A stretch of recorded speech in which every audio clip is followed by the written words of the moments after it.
연준은 이틀간의 회의를 마친 뒤 금리 동결을 발표했습니다. 금리 상단을 5.5%로 그대로 유지하겠다고 밝혔습니다. 지난해부터 이어오던 연준의 금리 인상 행진이 지난 6월에 이어서 두 번째 멈춤을 기록한 겁니다. 연준은 성명에서 경제가 여전히 견조하고 또 실업률도 낮은 수준을 유지하고 있다고 평가했습니다.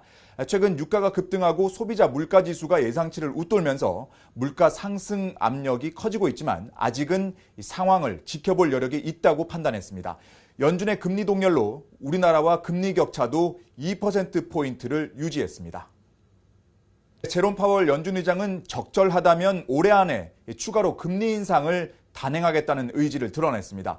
공개시장위원회에서 다수의 위원들이 0.25%포인트 추가 금리 인상이 필요하다는데 입을 모았다고 밝혔습니다.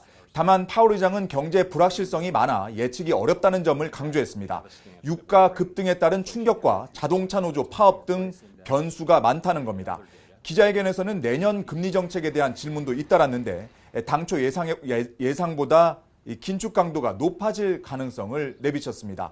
지난 6월만 해도 내년에는 금리를 1%포인트 더 낮출 가능성을 시사했는데 이번에 내년 연말 목표 금리를 5.1%로 조정했습니다. 이대로면 내년에 0.25%포인트 금리 인하를 두 차례 단행하는 데 그칠 것으로 전망됩니다. 올해 추가 금리 인상과 내년에 높은 금리 유지 방침을 연준이 밝히면서 뉴욕 증시는 연준 발표 직후 하락세를 보였습니다. 내년에 좀 더 적극적인 정책 전환을 바랐던 시장 기대에 찬물을 끼얹은 겁니다. S&P 500 지수는 마이너스로 전환한 뒤 반등하지 못했고 나스닥은 1% 넘게 하락하는 등 3대 지수 모두 하락 마감했습니다. 지금까지 워싱턴에서 YTN 권준기입니다.